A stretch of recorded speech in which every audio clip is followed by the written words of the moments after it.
Welcome to episode 23 of Timm Talk, the podcast about the DC anime universe, co-created by Bruce Timm. I'm Chris Lord. I'm Cameron Dexter. And they're fine this week, right? They were odd episodes. The first one, similar to last week, surprised me. I didn't expect to like it as much as I did. Same, actually. That's fair. Mm-hmm. It was kind of the embodiment of the 80s Kung Fu film. A lot of the notes I had for this movie kind of reflect a lot of the B martial art movies that we so love and adore. Oh my god! Mainly talking about Bloodsport. There's a direct connection between this and Bloodsport. Oh god, there is. There is. Oh, I don't know what that is. I'm very excited to learn. What I did a lot of very unnecessary ninja and samurai research for this. Well, because this one differentiates the two, you know. Yeah. It's a big point for Batman because he's all about fighting in the night, which is the way of the ninja. Yeah. But also upholding this moral code. Goodness, I can't talk already. Upholding this moral code. Yeah. That's the which samurai is way. Yeah, the Bushido. Okay. It's the 8 rules of the samurai, which I told myself I was going to look up before this, and I forgot. So I'm going to look it up now.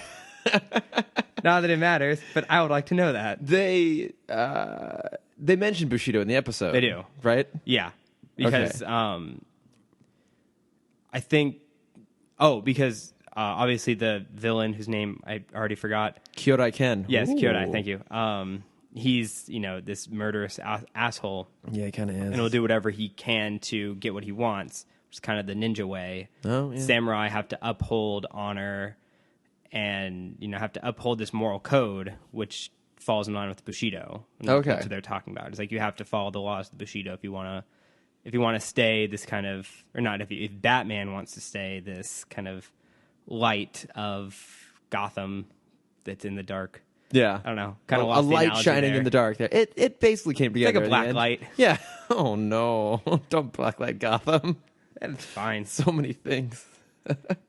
But we are talking about, of course, Day of the Samurai, and then our second episode is Terror in the Sky. I'd say both are better this week than they were last week. Yeah. I had a moment completely unrelated to anything actually in these episodes. I really miss Robin. Like, we've gotten a couple, just a few episodes here and there where he's in them, and I generally like the Robin episodes better. I like that dynamic between the two of them. So I think we're getting close-ish to the point where Robin becomes more prominent. I hope so, because I also noticed when you bring that up, Alfred is getting less and less screen time. Yeah. So if we think of the first 10 Timm Talk episodes, I feel like we talked about Alfred a lot. That's true. Yeah, he was in there a lot. Yeah.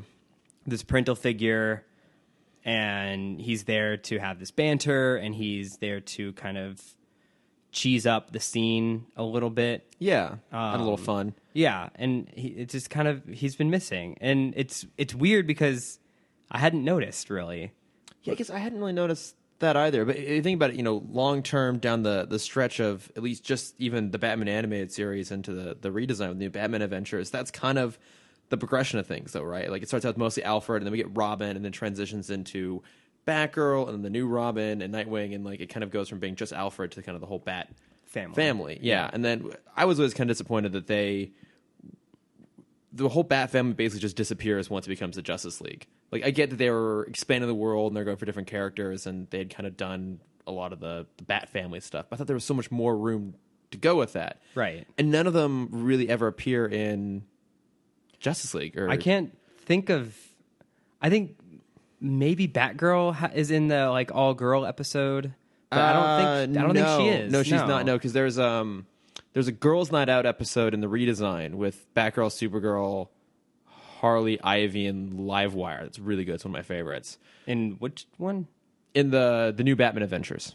Oh, okay. I was thinking of the JLU episode where they're the underground fighting pit with Black Canary. Oh, yeah, it's Black Canary and Huntress and yeah, but she's not in any of that.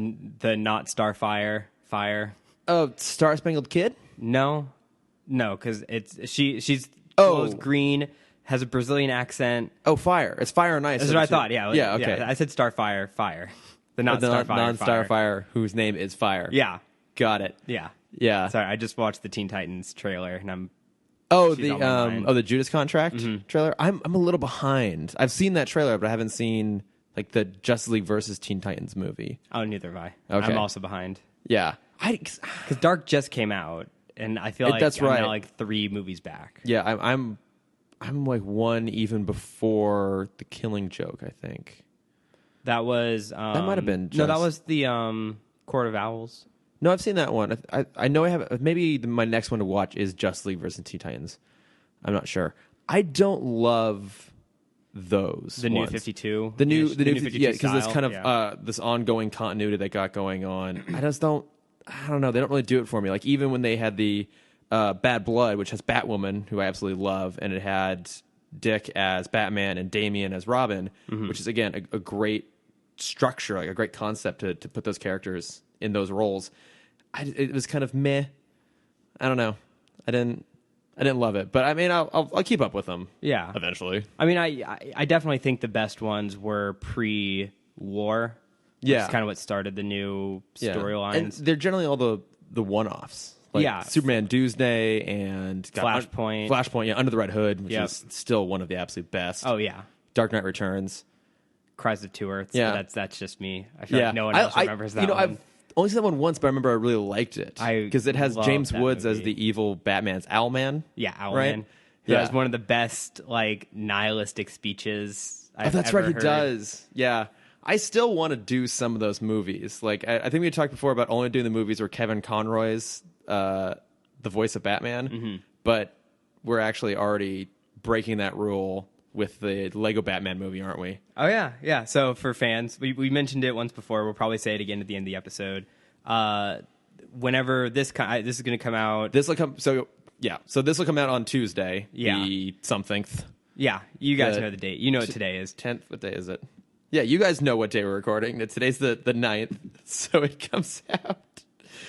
I have a whole list, but I'm just gonna look at my calendar because That's fine. faster. It's a race to see who can beat an idiot faster. Oh, it comes out on Valentine's Day. Oh right, Yeah, so it comes out on the 14th, and Yeah. then sometime that week, we haven't figured out when exactly, it will be our crossover episode all about Lego Batman. Yep. Which we're going to go see right after this podcast, actually. Yeah, so Super excited so about no spoilers yet. No, we haven't seen it yet.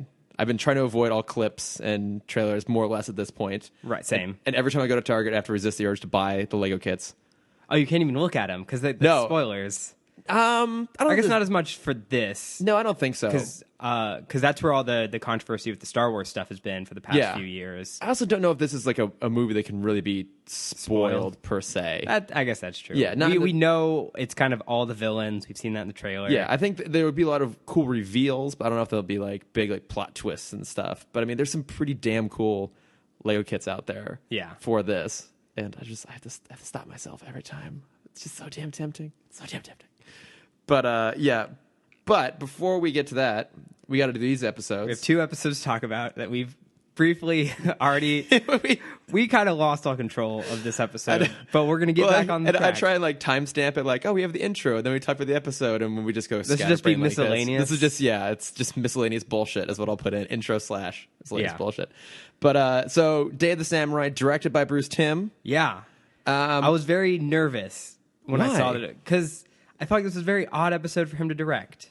This was before I watched it. When the Okay. title card came up, Oh, see, and I saw his name, I was very put off. That's bizarre. I had like the opposite reaction. Like, oh, cool. You were Bruce Timm. excited? Like, I was like, I mean, he's generally pretty damn good. Well, I was just compared to the last. I mean, the last Ninja episode was fine, But did he direct that one? I don't think so. I can look it up. I'm just comparing it to the last time we saw Kaito Ken. I don't think I didn't pronounce that right. Kyodai Ken. Kyoto Ken. I think. I don't know. Kyle Ken is Kyle Ken. No, that's the move from Dragon Ball Z. Wait, is it the what from Dragon Ball Z? The power up move that Goku uses before he becomes Super Saiyan. It's called Kyle Ken. Fuck. How did I already forget this? It's not Kyle. Okay, I thought you said Kyle Ken.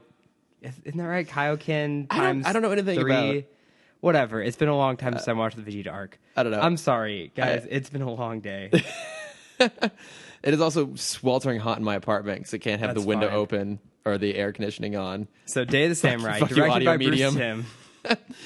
I'm still trying to find Night of the Ninja. Go ahead, start talking about it. 'Cause Fine. I've forgotten most of it.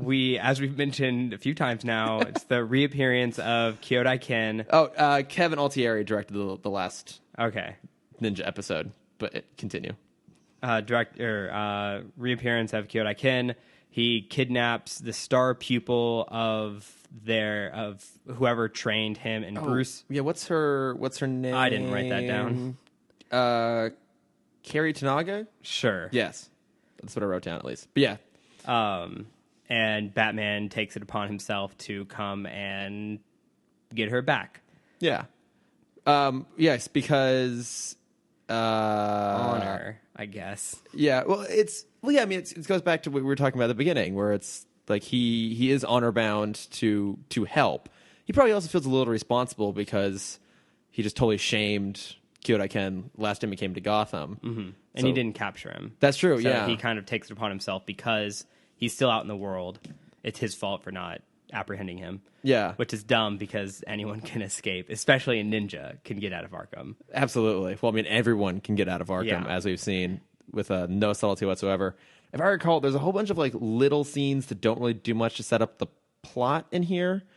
Like, I have one of my notes I have on here is Fruit Ninja because like I also wrote down Fruit Ninja because we cut to Ken and Tanaga, his captive, and he's just cutting fruit with a sword for no particular reason. Really, it seems like. Well, usually, when you have a katana, you want to check the sharpness of it. Mm-hmm. So that's why you always see in samurai film or martial art films, they either cut through that stack of rolled up like bamboo. Straw? Yeah. Okay. Yeah. Yeah, they either do that or they cut through a ham or a pig. Hopefully they're not cooked. Yeah. Because that's the closest to human flesh. Oh, that's right. The skin. same reason the Mythbusters are always using pigs. Right.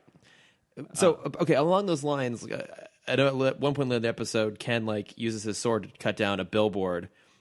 Is that a thing? Like, can swords be so sharp as to slice through solid metal structures like that? I feel like it would just do more to fuck up the sword than it would to actually cut the thing down. I don't know. At that point, I was just kind of beyond belief. Yeah, I didn't really care at that point.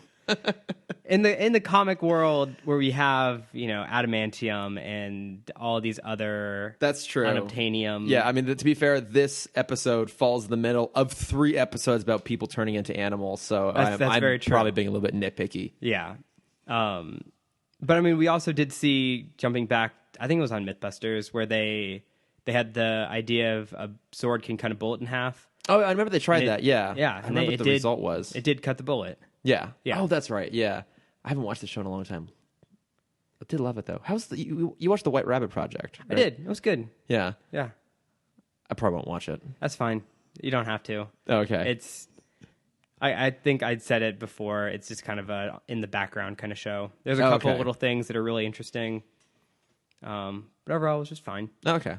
But sword slicing things, Fruit Ninja. Yeah. So he's cutting through fruit, which I assume was just kind of a callback to cutting through those other things to show the sharpness of the sword. Yeah. While that's happening, Bruce is talking to his former master, and he's like, "It's the master's like, it's your fault that he's out," and he's like, "No, it's Batman's fault." And he's like, "Don't you know Batman?" And every time at this point, people have to catch on. Because the master's like, "Well, don't you know Batman?" And Bruce has his stupid smirk, and he's like, "I've met him before. I've met him before." At this point, people have to understand that he either is Batman or he's fucking Batman. Exactly. You don't make that stupid face any other time. Sorry, I'm going to stop thinking about that. Of the Bruce Batman costume. Yeah. only in Mad Hatter's world. Oh. But okay, but my note on that was, does the Sensei know? I feel like he has to. I think he must, right? Because Bruce says, God, Kyodai Ken knows because fighting styles are like fingerprints. Because he fought him as both Batman and as Bruce, so Kyodai Ken knows. Which I love that they just throw that line out there that Ken knows, because the whole climax of the last episode with Ken was trying to prevent him from figuring out that Batman and Bruce are the same person. No, I thought it was to prevent the girl. Oh, I guess it was mostly to prevent Summer, but it was still implied that he didn't know, right? I think that's why they said it here. Yeah. That he does know now. But does the sensei know? Because I mean, obviously Ken knows, but I don't know about. I assume the same. It's kind of the same way that like we talked about it in Robin's Reckoning in the Young Justice episode where Dick goes Haley. back to Haley Circus, right? Yes. It's Mr. Haley. Yeah, or Mr. Haley knows that Robin is Dick because they look the same when they're in the air. Like I feel like the Master hasn't seen Batman fight, but like I feel like it's very obvious to him. Like this guy, who else can beat his pupils other than another one of his pupils? Yeah, I suppose that makes sense because I don't know. It's played ambiguously in a lot of ways, and I wouldn't even say like coyly. Like for me, it was almost a little bit confusing. Like sometimes it seemed like he knew, sometimes it doesn't. I guess it doesn't really matter that much in the grand scheme of the episode. Mm-hmm. By the end, it was pretty obvious that he knew. Yeah. So we learned the actual plot is Kyodai Ken is trying to get his hands on this mystic scroll that has it's basically what was it from Kill Bill Volume 2, the 5-finger palm punch or whatever. Yeah, well, what I connected it to is it's called the Way of the Fang in this universe, and in the scroll there's a move called the Death Touch. Yes, which in most martial arts comes down to the Din Mok, which is the move that Jean-Claude performed in Bloodsport when he breaks the boulders. Oh my God, you're right. Yes. Yeah. Oh, that is awesome. He can perform the Din Mok. Never uses it again after that. I forgot about that. But there's multiple kind of versions or ideas of this Death Touch where kind of it's this like where it's basically a fighting style kind of similar to I didn't write it down, but it's pressure point fighting. It's basically, and when you see the scroll later in the episode, you see it is marked with all the pressure points. Yeah. It's the 5-point palm exploding heart technique. Right. That's what it was from Kill Bill. It's basically the same thing. Yeah. Well, kind of. One touch instead of 5. Yeah. Yeah. So in some martial arts, it's a kind of hit to the temple in that kind of pressure point, and it cuts off circulation to the blood circulation to the brain. This version, which I think is the more common one, it's a hard punch to the sternum, or not the sternum, the solar plex. Okay. The Death Touch, Din Mok. Yeah. And then in Kill Bill and also in boxing, there's I don't remember which boxer it is, but some boxer says that he has the heart stopper punch, where he hits so hard in the chest that it actually makes the heart skip a beat. Oh, it's fucking awesome. Yeah, it's kind of cool. So there's multiple iterations of this Death Touch. Oh yeah, concept. There you go. Bloodsport. I'm looking at the Wikipedia article on it. Oh, it's like the Vulcan neck pinch. Yeah. And what's the thing from Kung Fu Panda? The Wushu Pinky Hold. Yes. I also wrote that one down, yeah. Yeah. Oh, that's pretty awesome. Oh, and then, of course, this is referenced, too. But yeah, that's what the plot is, that Ken wants the scroll that has this death technique on it. Yeah. And so he's kidnapped the pupil, Tanaga, in exchange for the location of the scroll because the sensei is the, I think, great-great-grandson of the guy who created it, who, knowing the power of this martial art technique, like stashing a scroll and put it in a box, in a hole, in a cave, in a volcano. Yeah. I don't know. Like I said in the beginning, it's B Kung Fu movie plot. It reminds me of Three Ninjas 2. Yes. Where they go to Japan and they have to get like the That's 2. 3. No, 2 is where they go to Japan. No, 2 is when they go to the Native American reservation. 3 is where they go to Native American I reservation. do not believe you. Really? All right, hang on. I'll let you look this up. No, because I think number 3 brought back the original Rocky, who got replaced in the second one, and they go to Japan. I know because I've seen Three Ninjas 2 a shitload of times. I think I saw the third one once. I'm like, what the fuck is this shit? I'll wait. God, I'm totally fine being patient to be proven right. Three Ninjas, Kickback. God, that's stupid. That doesn't make sense. You're right. What do you mean? No, it makes perfect sense because it fits the trope of kids' movies. The second one, they always go on a trip. Like, consistently across the board. You think of any like successful kids movie or like young adult movie, the second one is almost always a trip somewhere because the whole point is like, oh, it's them, but in a totally different world. Yeah, Rugrats do go to Paris in their second one. See? Whatever. Just saying. Whatever. Wait, what year did... First one was 92. That's all I Okay. remember. That's all I saw. And then... Kickback is 94. And then what's... Knuckle Up is 95. And then the Okay. best one of the quadrilogy is 98. Oh, that's the one they go to the amusement park with Hulk Hogan? With Hulk Hogan, yeah. Never seen it. Oh, you are missing out. I highly doubt that. It's wonderful. I continue to question your taste in movies. No need to. But anyways, okay. So what were we talking about? Oh, the scrolls. They're hidden off in the volcano somewhere. Yeah, so the master has the map, and he's going to trade the map. Or Batman is going to trade the map for the girl. Yes. And they go to an exchange on the rooftop, right? And Where all exchanges are done. yeah, as it should be. And Ken kicks the pupil off the edge, so Batman leaps off to go catch her. Sorry, I had a very big problem with this scene. Oh, it's a there's great so fight many. scene. It was a pretty good fight scene. Yeah, it was all right. You know, because she is a trained martial artist, so I understand that she could knock him down. Yeah, she could fight She back. escapes while Batman is trying to negotiate. And she's running towards Batman. She's very much in the middle of this building. I'm going to say minimum 15 feet between her and the edge of the building. Very easily, yeah. And Kyoto-kin... when he kicks her, the direction he would have kicked based on like the aerial shot would have sent her across the roof, not over the edge. Right. Yeah, there's some horrible spatial awareness in this. And it's not even like... Since I have been doing boxing recently and kind of knowing how the body works, he only kicked by using... Like his thigh stayed still. He only kicked using... like his shin. Oh, okay, like the lower part of his leg? Yeah. Yeah. Which means no hip rotation, no sorry. It very much bothered me. Way more than I think it needed to.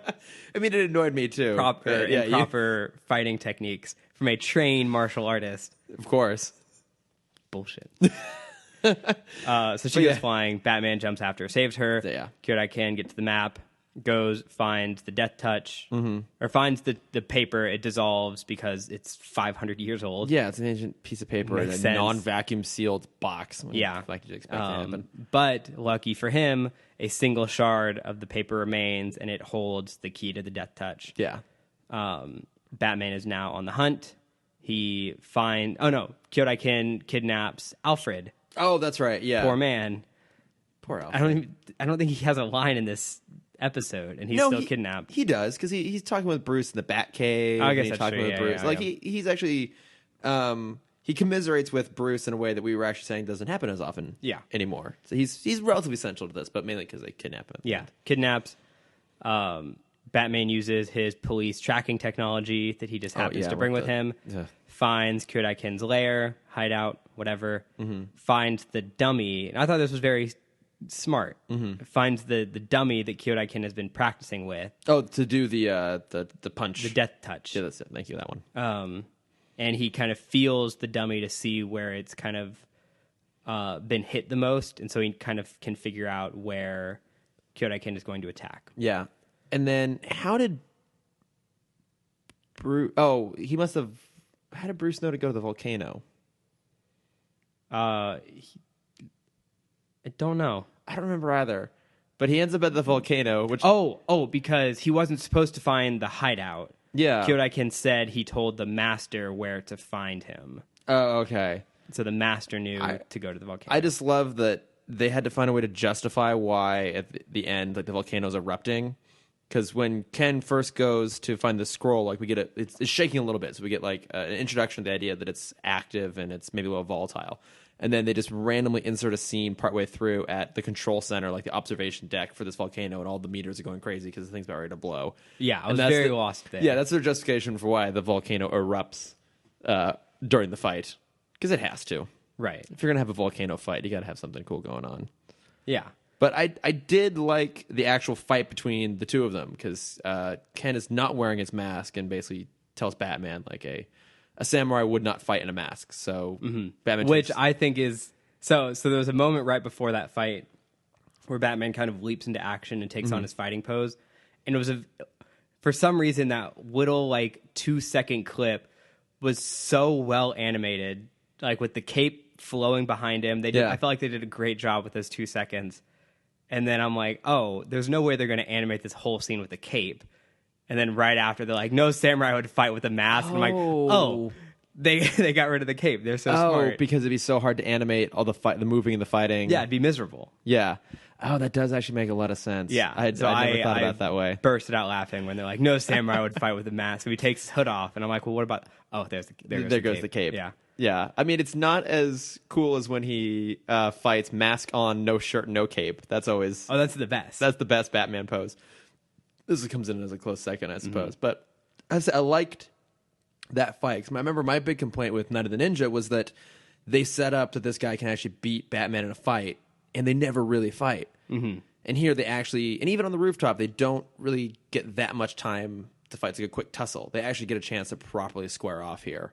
Yeah. And from what I recall, which I only watched today, so it should be more, but they seemed relatively matched. Like, they did for the first half. Yeah. And then you learn that, as usual, Batman was holding back. So, because he's waiting for the death touch. Yes, that's right. And then he gets hit, and he plays dead. Yeah, he plays possum. What's the, what movie... Back to the Future 3 makes fun of it. Yes, that is my note on here. Yeah. But it's based off of... It's, I think it's one of the Good and the Bad and the Ugly. That's what I thought. Movies. Yeah. I don't know if it's actually... Because it's what? A Fistful of Dollars for a few dollars more, and the Good and the Bad and the Ugly. It's one of the three of them. I think it's Fistful of Dollars. I've actually never seen any of them, which is I've only seen shameful. The Good, Bad, and Ugly. Yeah, but what we're referencing is one of the Sergio Leone cowboy movies with Clint Eastwood, which is referenced in Back to the Future 2, and then again in Back to the Future 3, where he puts the armor plating under his chest.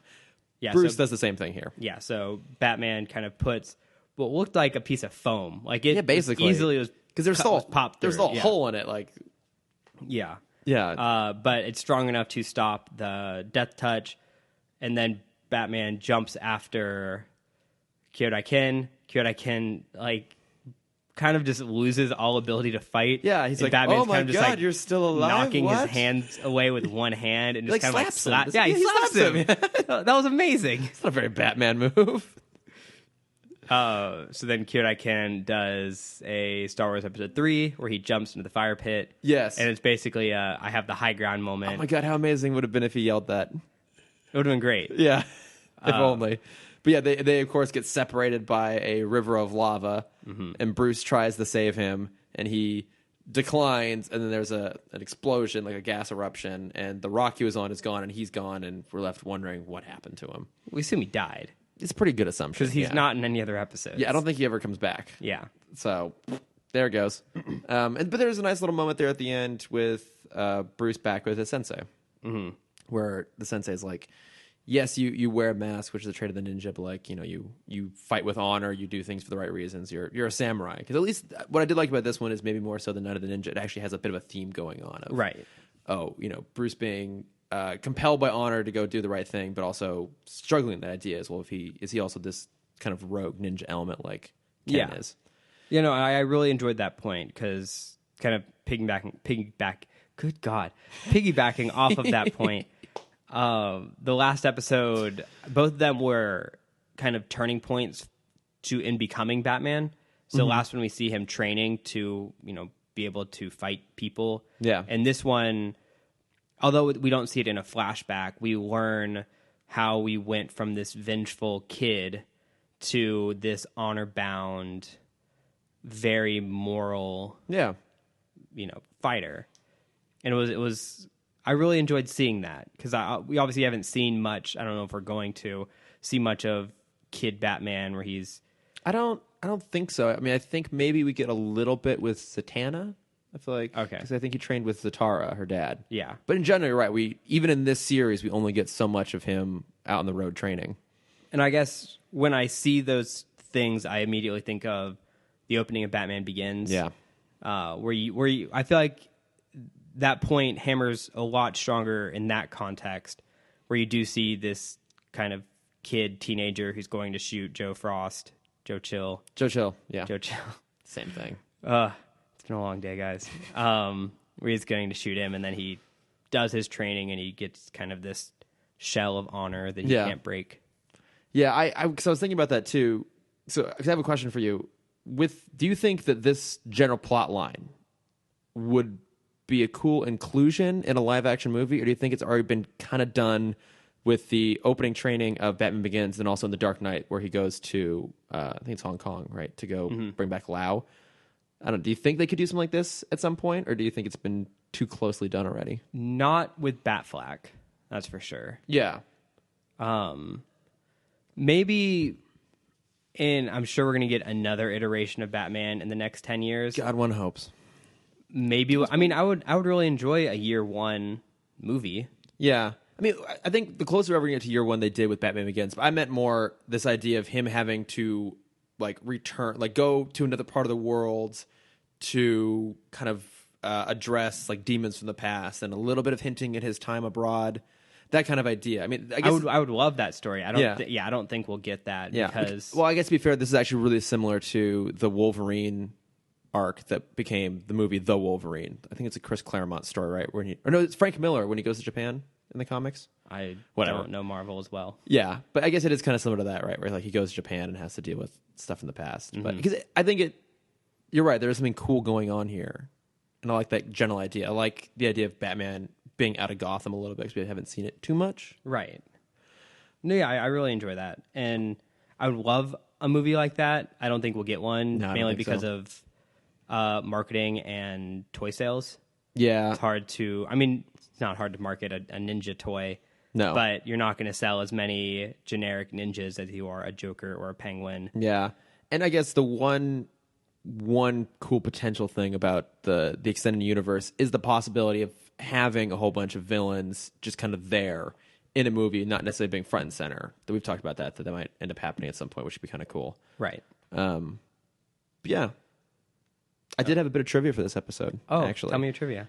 So the pupil, Tanaga, I think Carrie Tanaga, she makes a reappearance in Batman Beyond, which I had forgotten. Oh, I didn't know that. Yeah, that awesome. Bruce sends Terry to go train with her to become a better martial artist. So she's like in her 70s and has a studio that basically she carries on the tradition of the sensei and opens up a place in Gotham, which is kind of cool. That's awesome. Yeah. I mean, not having ever really like dived into all the little details of this universe, I forget sometimes how much they just put those little strings there into Batman Beyond and even some small little spaces in the Justice League shows. Well, that's what we're here for. I know, that's fill all those little holes. Exactly.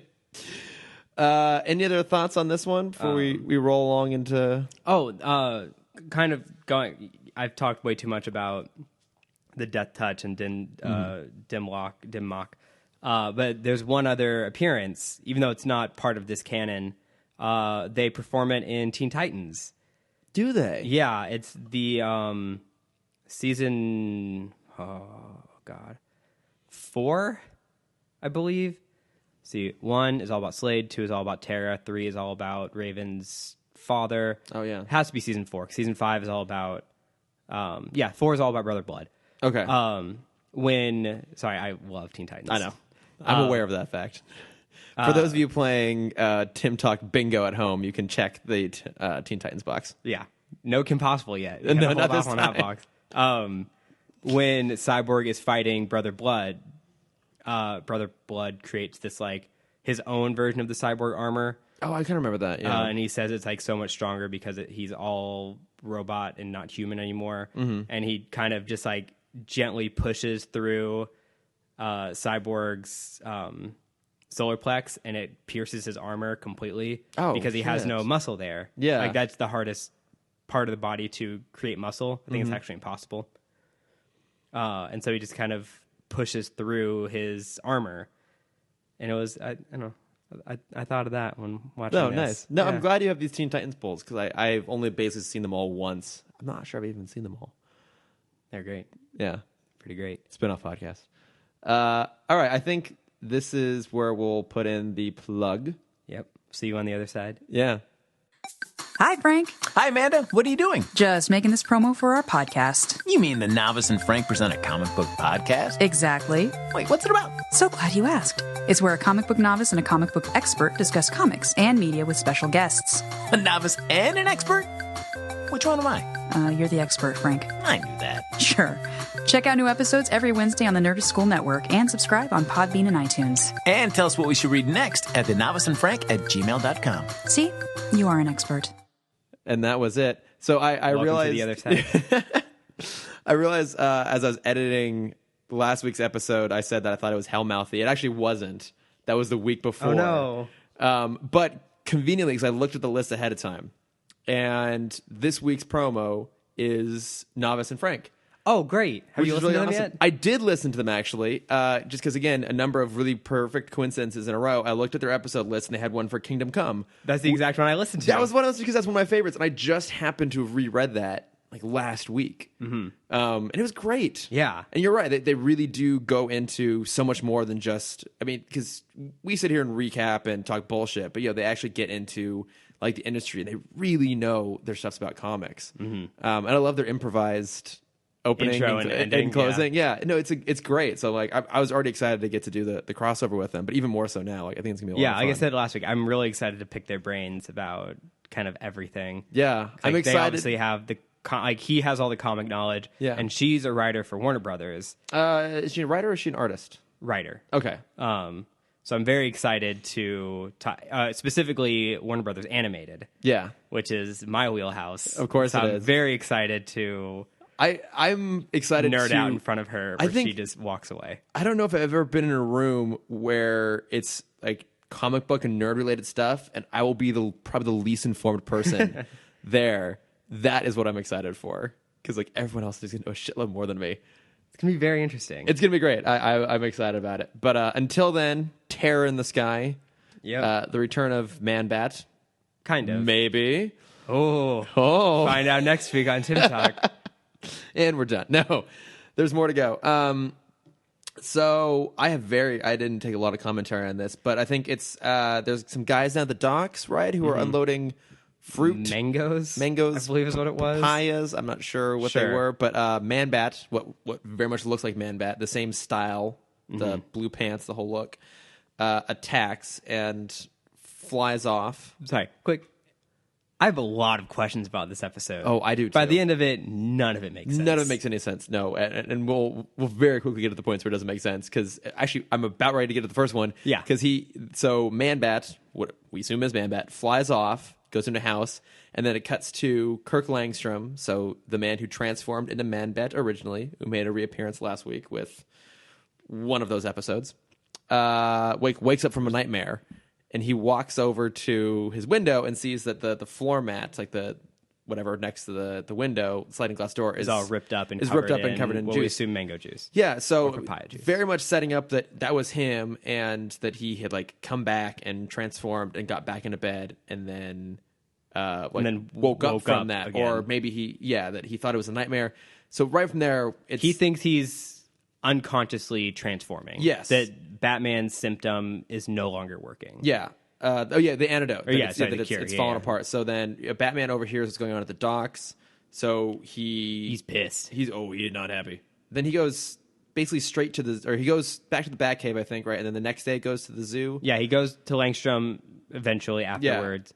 Yeah. Very angry with him. He's like, how can you be taking the serum again? Yeah. Langstrom is he's being attacked from both sides, because his wife walks in. Oh, I do love it too, because she confesses to Dr. Marsh, her dad. Yes, all three characters back, and she's like really upset. It's like, oh my god, Kirk's experimenting again with the bat mutagen. I'm like, oh, that was a weird pause. This was this episode felt very much like a couple's crisis episode. Yeah. Where you can easily replace bat mutagen for like alcohol, drugs, gambling, philandering. I think he's cheating on me. Yeah. Yeah. It doesn't really quite make sense, but Langstrom's denying the whole thing. He's like, he says, it might be me, but I've like checked everything, and like I'm trying to find an answer. If it is me, it's your fault, Batman. Yeah, he blames Batman. Your like, cure is not working anymore. Didn't work, and his wife has like a breakdown. It's like, I'm sick of my life. I'm sick of you, and she runs off. And Batman then goes back outside, and Man-Bat appears. Yeah, he gets back on the Bat-Bike. I did love this. So we see two different forms of security. I don't know if you noticed this. Security systems on the Bat-Bike. So the first time out at the docks, it has like shields on it. So like a dome comes over the seat. Right. And like the tires are encased in metal. Basically, it's, like the shields for the Batmobile, but on the Bat-Bike. This time, it's basically just a chain. He like clicks a button and like the chain unwinds from a pole. Well, it's like his primary security and his secondary security. I know, but I mean, why have? But that's like if it's the same button press to put on like a full shielded protection. Yeah, maybe he trusts the zoo more. It was a better dogs, neighborhood, Chris. Okay, I guess that's what it is. I mean, I feel like there's no good neighborhood of Gotham. But yeah, if I guess the zoo is better than the docks. Yeah, Nitpicking. it was also daylight. That's and true. I feel like no one's gonna rob a Bat-Bike in daylight. No, Maybe. I could be wrong. unless it's Jason Todd, but he doesn't even exist in this world, so No. it doesn't matter. But Man-Bat attacks. This time, Man-Bat looks different because Man-Bat's wearing pink pants and a torn shirt. It took me. Like- I didn't realize it until the next transformation. I thought that was fur. 'Cause Yeah. they animated it in the same style it's as the weird. fur. Yeah, I mean, it's Which makes sense. I wouldn't go through and kind of add a second layer of a animation. second layer. on top Yeah, of I that. mean, the shirt is being worn like a preppy northeastern kid with a ascot. no, not an ascot, like a sweater tied around his neck. And Oh, that's what I meant. Yeah. Sorry. Yeah. but yeah, so all of a sudden, Man-Bat looks different. And what do I have next here? Oh, there's a chase sequence. Yeah. It was a pretty awesome chase sequence. It's pretty good, yeah, because Batman grapples. Yeah. Man-Bat gets away. yeah. In the end, And how does Man-Bat get away, Cameron? So Batman grapples onto his leg. Yeah. Man-Bat pulls Batman in front of a train. Yes! Yeah, we know Yep. another train PSA. Train. My next note is the fuck was with that gun? What? Oh, yeah. So The fuck was that with the gun? What? there's I don't remember. Batman goes back to the zoo. Oh, to the with- scientist. Oh, that's right. With And- Dr. Marsh, who's got a trank Yeah. gun. Oh, that's right. It's like Batman does this weird, like, Not weird. Awesome. he when he kind of spins into a handstand, grabs the gun with his legs, And then And, like, whips kicks- it down so the butt of the gun slams Dr. Marsh in the face. yeah, totally bizarre. Awesome. And I love too that, like the first episode, they're setting Marsh up as a red herring. That either he's the one transforming or he's the one who's Well, that's why I thought the shirt was hair. I thought it was gray. I thought it was Okay, his yeah. gray hair. that also would have made more sense than the reality because again Marsh is in denial. He's like, hey, it wasn't me, I swear. And Batman has now tested a Langstrom's blood, which is clean, with a sample of the bat fur, and he realizes it's not the same person.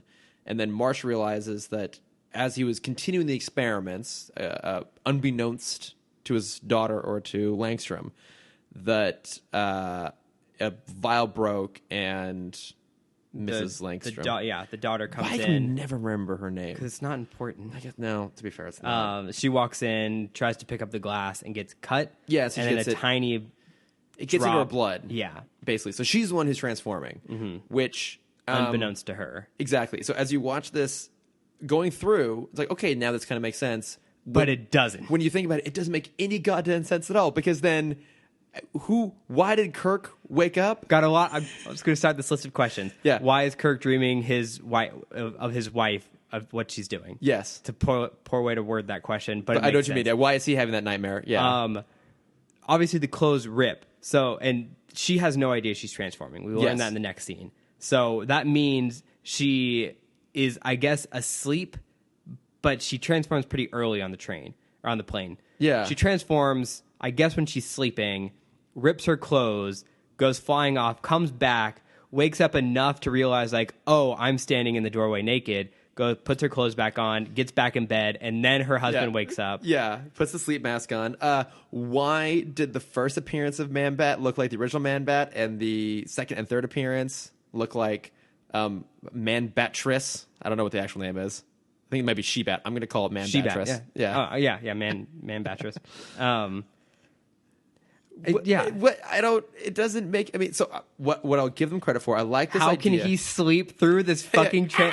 There's a bat in his screaming. bed, and that doesn't wake him up. But him No. gasping in bed wakes his wife up. Exactly. I don't. the one thing I'll give them credit for is that they basically took the formula of the first episode and they turned it on its head. So, I mean, they're clever in that regard. It's not just a repeat of the same thing. And that there is kind of a double blind bluff sort of thing. So the first episode, we assume it's Marsh. He's the red herring. And then it's actually Kirk. And this one... It's Marsh again. yeah, exactly. They do kind of the same thing where we think, okay, so it's going to be swapped. So this time, Kirk is innocent. They actually do a really nice job of like playing him genuinely innocent in this regards. And then Marsh is the one who's up to something. So they trick us again. So I'll give them credit for not going with the easy option. They go with his wife instead. But just the whole thing logically falls apart at that point. Yeah. And also, sorry, we jumped past this, but there was a brief moment when Batman is confronting him for the first time, Langstrom. Yeah.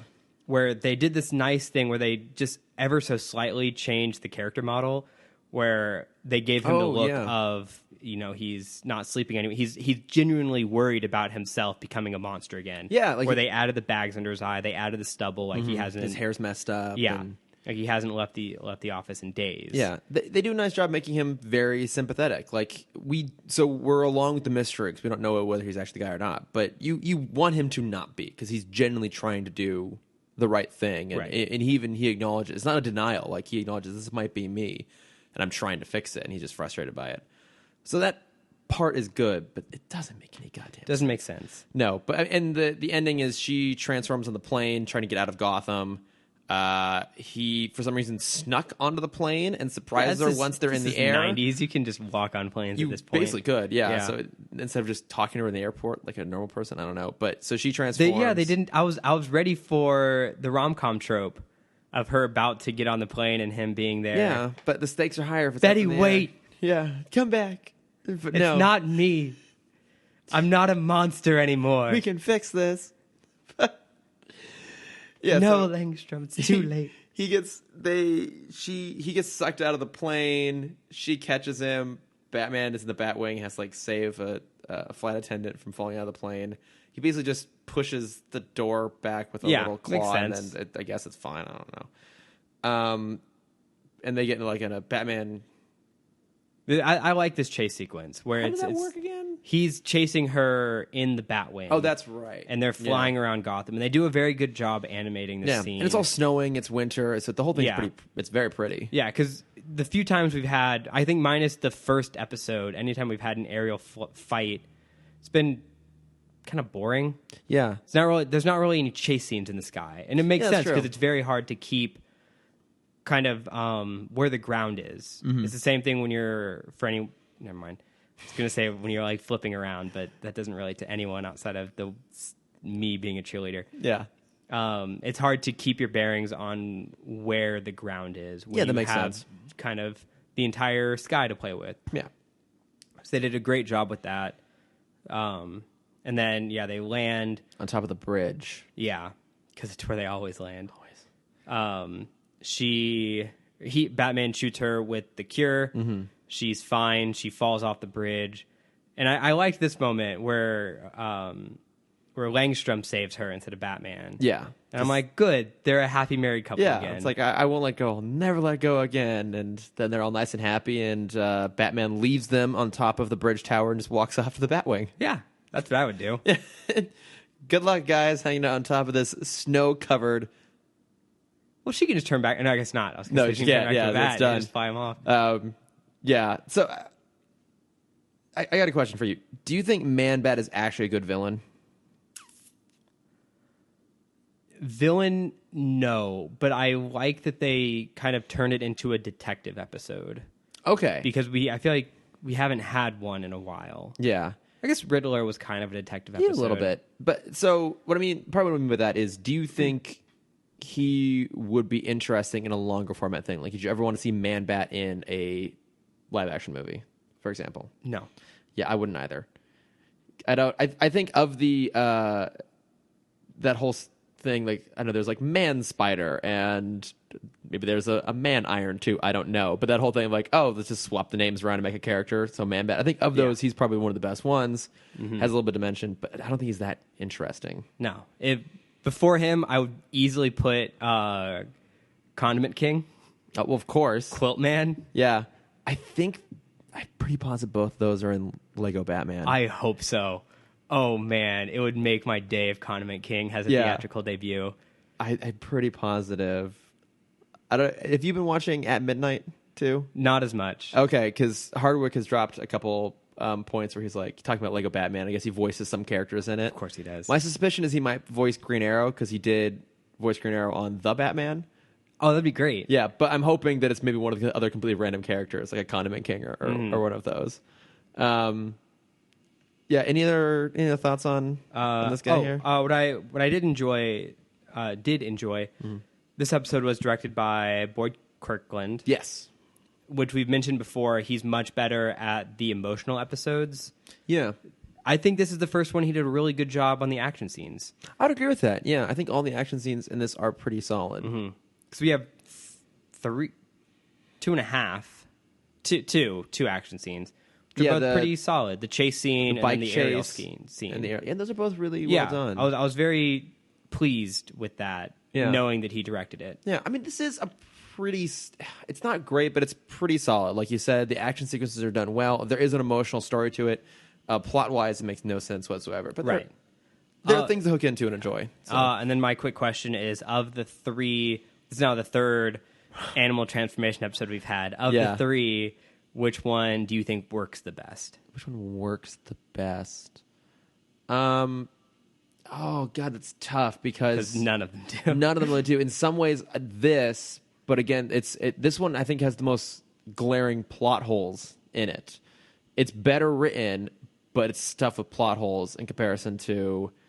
I think Moon of the Wolf has to be the worst of all of them. Yeah, I would say my vote would go Tiger, this, Moon of the Wolf. Yeah, I think that's probably fair. If you can get past the ridiculous concept at the heart of Tiger, it's still a pretty solid episode for the most part. Probably because just Catwoman's great. Yeah. Another character that I wish had stuck around longer. Like, by the time they get to New Batman Adventures and then beyond, not actually Batman Beyond, but beyond those episodes, like she's very minimized in terms of like the impact her character has. But because she's kind of replaced with Batgirl, right? Yeah, she kind of is, which is too bad because I think she is great in these. Yeah, you're probably right. I think it's Tiger. Yeah. Yeah, I mean, none of them are that good, though. I know. All right. Anything else? Or should we... I think ready for some bat plugs. Okay, what do you got? What do I got? I watched the premiere of Powerless. Oh, how was it? It was fine. Yeah? Not great. I was very disappointed in it. That's too bad. But I also watched the premiere of Legion. I forgot to watch that today. Fantastic. Yeah? Oh, man. It was so... I think a lot of people are going to be upset with it because none of it makes sense. Okay. And it's... Because I know the bare minimum of Legion. Yeah. And it's one of those things where I can definitely see at the end of the series, it's like, it's all in my head. Oh, no. I mean, because he's schizophrenic, right? Yeah. But it's great acting. Aubrey Plaza is in it. Oh, that's right. Yeah. Up in that, because I didn't. Besides like a trailer, I didn't watch any. I didn't. Yeah, I've kind of been avoiding most of it because I've been intrigued by it. Yeah, I'm glad to hear it's good though because I was excited. About that one. I was very happy with it. It's great storytelling. It feels very Memento-ish. Ooh, okay. Yeah, with how they not how they set up the story, but kind of. There's like multiple personalities telling the story. No. Yeah, I'm definitely gonna keep going. Okay. The ending left me with a lot of questions, which makes me excited. Okay. Good. That makes me happy to know that you liked it a lot. Yeah. I actually meant to watch that today. I totally forgot. Damn it. And then just continuing with X-Men Evolution, taking my sweet time because it's still great. It's pretty cheesy. After we talked about it last week, I was tempted to go back and rewatch it. I'm like, no, I think it'll probably pass. I think if I recall, it gets a little more mature and it gets better. I think the first season is pretty high school teen drama, and then it gets a little more sophisticated as it goes on. It's still pretty high school. I'm mid-season 3, and it's still pretty high school teen drama. Because when they get to the last episode was all about Scott and Jean trying to confess their feelings for each other. Is that the one where he's blindly wandering through the desert? I actually kind of like that episode, though. Me too. Yeah, it was a great episode. It is kind of cheesy. When they get to the apocalypse stuff, though, that's pretty good. Yeah. I really love their Apocalypse arc. They borrowed a lot of that actually for the I way honestly less don't remember. good movie.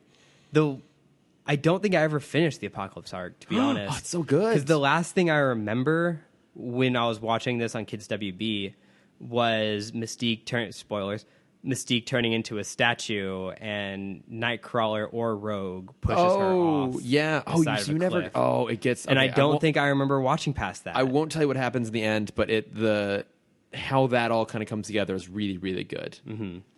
Yeah, I'm excited. Yeah, I'm sure by next week you'll have watched all of it. Yeah. So, what do you have to plug? I caught up on BoJack Horseman. Good. It's great. A lot darker than I was kind of expecting. I watched the first season a while ago and I came back to it, and like it's actually some really, really heavy shit in there. I was wanting like a light comedy. I'm like, oh, this is not light. It's actually very, very heavy. So that is one of my other bat plug this week is Dick's. Oh, that's Kirk Novak's. Yes, Kirk's. Yes, exactly. I'm glad you actually knew what that was. I was waiting for you like Chris. No. Too much. No, I know your weekend activities. Yeah, exactly. But yeah, Kirk Novak, who, again, friend of ours from Nerdist, worked with me on Hear Me Out. And he and his friend Anna created this kind of twist on the buddy cop movie. So it's Anna's co-writer, and then Kirk's wife Kate is the other cop. Okay. And it's really, really funny. I remember watching snippets that he posted on Facebook and really enjoying it. Yeah. They're just really clever. They really play off all of the buddy cop tropes, and the two characters have just great chemistry. And so it's all up on Vimeo. And I actually saw Kirk today, and I guess they're talking about a season 2, but right now they're trying to get more into festivals and stuff like that, and do more kind of broader outreach with what they got right now. But yeah, like I try and like go find stuff that people we know who are working on who don't. I don't know, to get stuff out there, and that's one I highly recommend. Actually, it's really, really funny. Don't go watch my shit; it's boring. Go watch Kirk's stuff. Go watch everything. Yeah, go watch Dick's. It's really good. They have time to listen to this podcast. They have time to do a lot of other things in their That's life. true, actually. Yeah, the long list of things you can do with your time. This is pretty low on that list. Yeah, but we love you guys for doing it anyway. Yeah, thanks, guys. We appreciate it. Anything else? No. Next week, get ready for the Lego Batman. Yes. Review with us and Podcast of Two Earths. Podcast of Two Worlds. Very close. God damn it. I'll get it. Yeah, maybe. And that other one. Novice and Frank. It's going to be great. It is going to be great. I'm super excited. Like, we are literally leaving here now to go see the movie. Mm-hmm. I only now just realized you're actually wearing a Batman shirt. I had to. It only took me an hour to figure that out. It's fine. But it's going to be great. But as always, you can find us at TimmTalkPod on Twitter and Facebook and Instagram. I'm at Lordifer. I'm at Cameron.Dexter. Nailed it. I'm on it now. Yeah, you got it covered. And then, of course, we are part of the Nerdist School Network. So go check out nerdistschool.com and all the great podcasts and shows we do. Yeah. And I think that's it. Yeah, thanks, everyone. Yeah. All right. Bye. The Nerdist School Network. For class and show information, visit nerdistschool.com.